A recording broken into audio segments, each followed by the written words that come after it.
नमस्कार। आइए मैं बात करता हूँ सबसे पहले एक 30 वर्षीय महिला के हाथ के बारे में। और यहाँ पर मैं इनकी कनिष्ठा उंगली के पहले देखने वाला हूँ। कनिष्ठा उंगली यहाँ पर अगर आप देखते हैं तो कुल मिलाकर सूर्य की उंगली के प्रथम पर्व तक लगभग पहुँचती है। यानी इसकी गहराई इस प्रकार से हो जाए, लहरदार इस प्रकार से उंगली हो जाए, गांठदार ऐसी उंगली हो जाए तो निश्चित रूप से बौद्धिक क्षमता को प्रभावित करती है। जीवन में उतार चढ़ाव का सामना अवश्य होता है। क्रोध पर नियंत्रण रखना चाहिए, आवेश पर नियंत्रण रखना चाहिए, बुद्धि को नियंत्रण में रखना चाहिए, जल्दबाजी में किसी भी निर्णय को नहीं लेना चाहिए। ऐसे संकेत यहाँ हैं। इसमें मानसिक टेंशन भी है, व्यवहार के अंदर भी थोड़ी टेंशन है, आर्थिक स्थिति भी कोई मजबूत नहीं है। यहाँ पर बात करता हूँ आपकी दूसरी उंगली के बारे में। यहाँ पर भी यदि आप देखेंगे तो सूर्य की उंगली भी यहाँ पर गांठदार ही है। कुल मिलाकर गांठदार उंगलियों के फल में यहाँ कमी आती है। जब सूर्य की उंगली पर इस प्रकार की गांठदार उंगली हो तो कहते हैं कि भाई जो सरकारी नौकरी होती है, अगर उनके लिए बात करें, सम्मान की बात करें, तो वो थोड़ा संघर्ष करना पड़ता है, उसके बाद में प्राप्त होती हैं। किसी भी प्रकार के यहाँ बदनामी के योग नहीं है। माइनस माइनस रेखाएं हल्की हल्की पूरी उंगलियों पर एक तरह से फैली हुई है। यहाँ कनिष्ठा उंगली पर, सूर्य की उंगली पर, शनि की उंगली पर, बृहस्पति की उंगली पर, तो वो जो अपने आप में छोटी छोटी रेखाएं होती हैं काटने वाली, ये पर्व को प्रभावित करती हैं, यानी संघर्ष कराती हैं उस क्षेत्र में, जैसे नौकरी से, परिवार से, इस तरह का संकेतों में परेशानी का विषय पैदा करती हैं। यहाँ पर बात करता हूँ आपकी शनि की उंगली के लिए। शनि की उंगली पर भी वो माइनस रेखाएं हैं। यानी कुल मिलाकर आपको अपने स्वास्थ्य का भी ध्यान रखना होगा, साथ के साथ धन पर आगमन ग्रहण लगा हुआ है और धन कहीं पर देना अपना, वरना वहीं पर आपका धन फंस भी जाएगा। तो इस प्रकार से या धन के इन्वेस्टमेंट की गति को तेज हो जाना भी यहाँ पर दिखलाता है। यहाँ बात करता हूँ आपकी चौथी उंगली की। ये भी यहाँ पर गांठदार है, कुछ थोड़ी सी नीचे से मोटी है, और उसके बाद इसमें थोड़ा सा ऊपर की तरफ अलगाव और नीचे। देखिए ऊपर वाला अलगाव जब इस प्रकार का होता है तो इसको ऐसा कह देते हैं कि भाई पति पत्नी के बीच में वैचारिक मतभेद, और वहाँ साथ ही साथ नीचे वाला जो छिद्र है वो कहते हैं भाई धन का आगमन हुआ और उससे पहले धन के खर्च होने की स्थिति बन गई। तो ये दो बातें इन उंगलियों में छिद्र के रूप में जानी जाती है। हाँ, ये बात जरूर है कि जब इस प्रकार से उंगली थोड़ा ऊपर की तरफ अलग हो जाए, शनि पर्व तक ऊपर तक, तो उसका मतलब होता है कि आपको अपना व्यक्तित्व ज़्यादा प्रिय है, आप सम्मान आपके लिए जीवन में ज़्यादा मायने रखता है, धन आपके जीवन में उतना ज़्यादा मायने नहीं रखता। मैं बात करता हूँ आपके यहाँ पर बुध पर्व के बारे में। बुध का पर्व 30 साल की आपकी आयु, और यहाँ पर इसको यदि देखता हूँ तो दोनों ही पर्वों पर कुल मिलाकर के अभी वो चीज़ें हैं जो दिखलाई देती हैं कि भाई आपके जीवन के अंदर यदि आप चाहें, देखिए यहाँ इतना पर्व खराब नहीं है, यदि आप चाहें तो आज भी अपनी भाषा शैली के द्वारा, अपने ज्ञान के द्वारा आप धन के आगमन पैदा कर सकती हैं। ये आज की स्थिति बता रहा हूँ, चाहे जब से आप अपनी शुरुआत कर दीजिए वहीं से आपके धन के आगमन आप बना लेगी, इसमें कोई भी शक नहीं है। ये इस प्रकार का यहाँ पर पर्व है।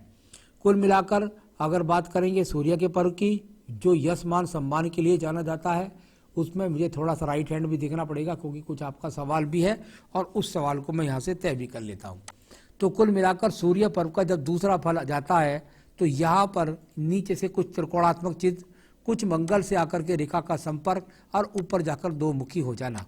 जब ऊपर जाकर दो मुखी हो जाए तो अच्छा संकेत होता है, और रेखा का जड़ा हो जाना। यानी कुल मिलाकर पहले 2-3 जॉब अलग कर लें व्यक्ति, और उसके बाद उनको सरकारी नौकरी मिलने का योग। यानी कुल मिलाकर यदि आप प्रयास करें तो आपको सरकारी नौकरी मिलने का हाथ में योग है। यानी आपको प्रयास करना चाहिए सरकारी नौकरी का, तो आपको निश्चित रूप से सरकारी नौकरी मिल सकती है, इसमें कोई शक नहीं है। और इसमें कम से कम आपको 2 से 3 साल लग सकते हैं। तो चलिए, ये आपका एक सवाल का जवाब भी मैंने दे दिया। और इसके बाद बात करूंगा आपके मैं पर्व की, जिसको बोलते हैं धन का पर्व। धन का पर्व बहुत सुंदर स्वरूप के साथ में धन का पर्व आपके पास में भाग्य रेखाएं खड़ी हुई है। भाग्य रेखा खड़ी हो, निरंतर रूप से धन के आगमन मिलते हैं।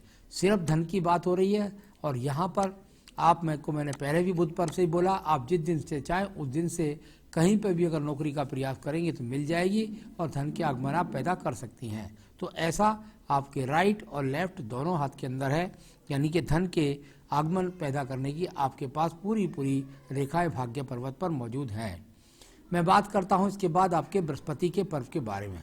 बृहस्पति का पर्व, और जहां उंगली पर फल अच्छे नहीं मिले थे पति के सहयोग के, वहीं पर यहाँ पर यदि मैं देखता हूँ तो ये वो ज्ञान की रेखा जो शनि पर्व को देखें तो व्यक्ति के जीवन के अंदर निश्चित रूप से व्यक्ति ज्ञान के द्वारा धनागम करा सकता है, साथ ही साथ संतान का सुख सहयोग मिलेगा, जीवन में आपके नाम से निश्चित रूप से मकान भी बनेगा। तो ऐसी सारी स्थितियां आपके बृहस्पति के पर्व पर यहाँ पर मौजूद हैं। चलिए मैं बात करता हूँ आपके यहाँ पर हृदय रेखा के बारे में। हृदय रेखा को आप यदि देखेंगे तो आपको स्वयं पता लग जाएगा कि कितनी यहाँ पर एक तरीके से दीप जैसी स्थिति को बनाकर हृदय रेखा चलती है, काफ़ी लंबी समय तक चल रही है।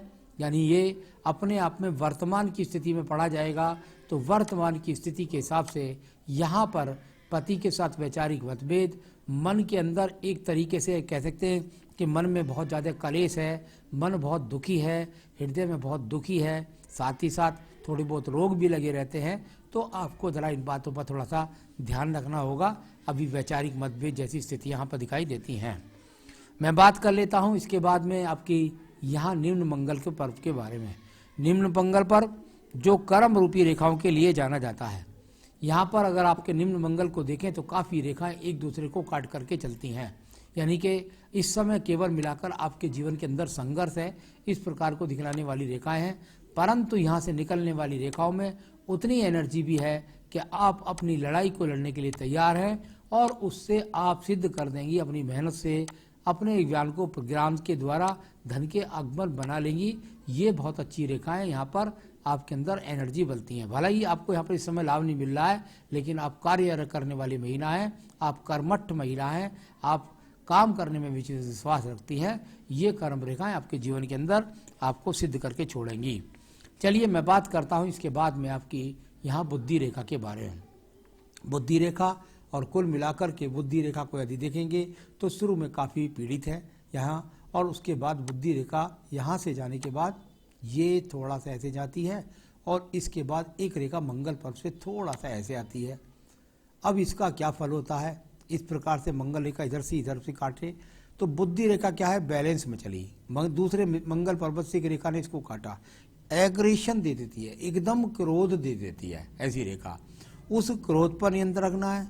मंगल रेखा से आकर बुद्धि रेखा में रेखा मिल जाए तो जहां नौकरी से लाभ दिलाती है तो वही झगड़े झंझट मुकदमों का सामना भी कराती है, ऐसी स्थिति है। इस पर ये एक तरीके से दीप भी बन गया है यहाँ पर।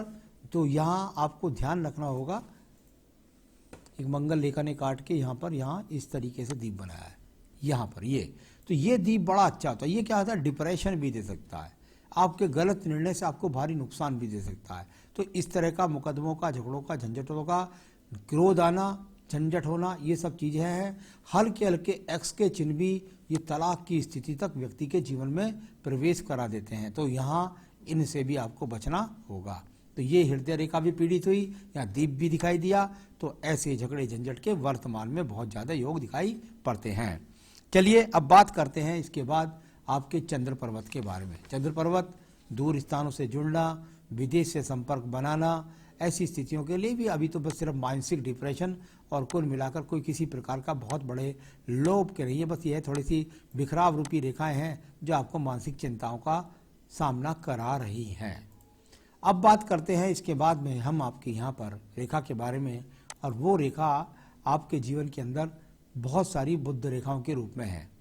यहाँ रेखाओं का संबंध जाकर के ऐसे बनना, चंद्र पर्वत के साथ में केतु पर्वत से जाना, यानी कि कुल मिलाकर मानसिक टेंशन्स का, रोगों का सामना, साथ ही साथ बुद्धि से बहुत सारी योजनाओं के दिमाग में चलना और इस तरह की स्थितियों को। लेकिन व्यापार नहीं कराएगा। जब इस प्रकार से रेखा टूट टूट कर चलती है तो जीवन में कई नौकरियों का सामना भी करना पड़ता है। तो ये इस तरह की स्थितियाँ यहाँ पर दिखलाई पड़ती हैं। तो आपको नियंत्रण रखना है अपनी मस्तिष्क शैली पर, और साथ ही साथ तैयार रहना है आपके जीवन में कई परिवर्तन नौकरियों में का सामना करने के लिए। भाग्य रेखा को देखिएगा, इसको बहुत सारी सपोर्टिंग रेखा लगी हुई है। जब ये सपोर्टिंग रेखाएं लग जाएं तो परिवार का सहयोग मिलता है, परिवार वाले सहयोग करते हैं। साथ ही साथ चंद्रमा से भी निकल रही है रेखा, शुक्र पर्वत से, यानी परिवार वाले इतना सपोर्ट तक भी कर देते हैं कि आपके जीवन में बहुत कुछ सहयोगात्मक धन के साथ साथ अन्य सुविधाएं भी देते हैं और आजीवन देते हैं, इसमें कोई शक नहीं है। भाग्य रेखा लगातार आपके साथ चल रही है। हाँ, उसको राहु रेखाएं बहुत सारी बीच बीच में काट रही हैं। आपका भाग्य चलता रहेगा, उसमें परिवर्तन का सामना भी आपका होता रहेगा। इस प्रकार की रेखा यहाँ पर ये बताती हैं। यहाँ मैं बात करता हूँ आपके शुक्र पर्व के बारे में। शुक्र का पर्व और कुल मिलाकर यदि देखें आप तो ये अपने आप में यहाँ देखता हूँ तो इसमें बहुत ज़्यादा अच्छी ऊर्जा नहीं है, यानी कि बहुत अच्छे स्रोतों को अभी यहाँ पर दिखलाने वाले ना कोई ट्रेंगल है, ना कोई बेहतरीन यहाँ पर चतुर्भुज है। तो इस तरह की स्थिति यहाँ, और साथ ही साथ ये भाग्य रेखा के पास केतु पर्वत पर जब इतनी रेखाएं काटें तो कहते हैं कि भाई कुल मिलाकर पेट के रोगों का ध्यान रखना, और साथ ही साथ जो शुक्र यानी कुल पति से संपर्क में थोड़े से संपर्क में यहाँ विडंबना का सामना करना। तो ये इस तरह की स्थितियाँ काफ़ी सारी केतु पर्वत को प्रदान करती है, जो झगड़े, झंझट, मुकदमे, धन नुकसान इस तरह के संकेतों को दिखलाती है। चलिए मैं आपके पास एक रेखा के बारे में बात करूंगा। आपकी आयु रेखा में बनने वाला एक यहाँ पर ये दीप जैसा चिन्ह, यानी कुल मिलाकर ये रेखा पूरी आपके जीवन में यहाँ तक काटती हुई ये रेखा यहाँ से हल्की है। इस रेखा को अभी मैं प्रभावी रेखा कहता हूँ, यानी इसका जीवन में प्रभाव नहीं पड़ना चाहिए। अगर ये इस प्रकार से बड़ा दीप बन गया तो जीवन भर आपको संघर्ष करा देगा। अभी ये हल्के हल्के रूप में है, मैं चाहूँगा कि ये मिट जाए, इसके लिए कुछ पूजा पाठ बताऊँगा, वो कर लीजिएगा। ये रेखा यहाँ से मिट जाएगी और अच्छे स्वरूप में आपका सहयोग देगी, नहीं तो वो आपके जीवन में बहुत संघर्ष बना देगी ये रेखा। आयु रेखा की बात करता हूँ, अभी 74 से 75 वर्ष आयु रेखा है, आगे भी रेखाएं बढ़ती रहती हैं। तो ये तो आपके हाथ के स्वरूप को मैंने पढ़ा। अब मैं बताऊँगा आपको आपके जीवन के अंदर आपके सवालों के जवाब जो आपने पूछे हैं। सरकारी जॉब के लिए मैंने कहा आप मेहनत करिए, आपको हो सकता है कम से कम 3 से 4 साल भी लग सकते हैं अगर आप प्रयास करें तो यहाँ आपने पूछा मैरिज लाइफ टिक नहीं रही है। बिल्कुल निश्चित से बता रहा हूँ आपको कि मैरिज लाइफ आपकी टिक जाएगी। थोड़ा सा उपाय बताऊँगा, वो कर लीजिएगा। और निश्चित रूप से अभी वो इतनी गहरी रेखाएं नहीं है जो आपके जीवन में तलाक को दिला दे। कुल मिलाकर वैवाहिक जीवन टिक जाएगा आपका। और जैसा मुझे लगता है, जो मेरा अनुभव कहता है उसके अनुसार अभी कम से कम आपको 1.5 से पौने 2 साल अभी और आपको वैवाहिक जीवन में परेशानी होगी। वो आपकी हृदय रेखा ने भी बताया है, और उन चिन्हों को मैं बता नहीं सकता, नहीं लोग सीख जाते हैं। और यहाँ आपकी विवाह रेखा ने भी बताया है, और साथ ही साथ बताया है आपकी आयु रेखा ने भी। तो कुल मिलाकर और साथ ही बुद्धि रेखा ने भी बताया। तो मुझे लगता है अभी आपको 1.5 से पौने 2 साल और ऐसी ही समस्याओं का सामना रहेगा। उसके बाद आपके जीवन में आपका वैवाहिक जीवन सफल हो पाएगा।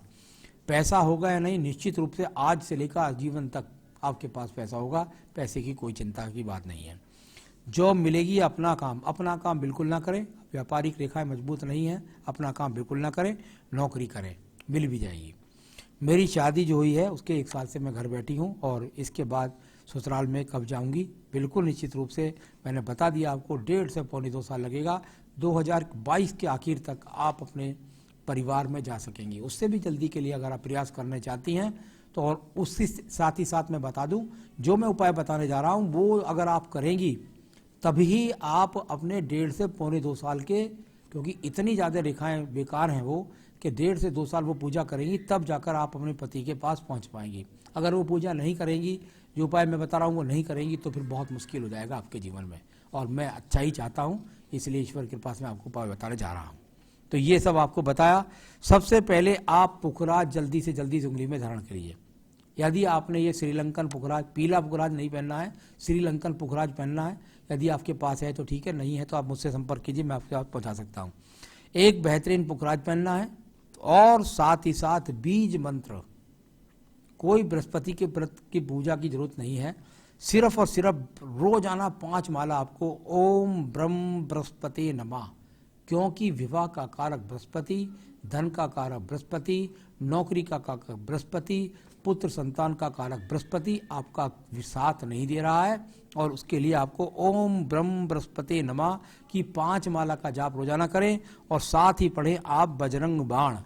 बस इतना सा कर लीजिए, ये उपाय कर लीजिए, फिर देखिए आपके जीवन के अंदर सुख के साल शुरू हो जाएंगे, और ईश्वर आप पर कृपा करे। यही मेरी शुभकामनाएं हैं। नमस्कार।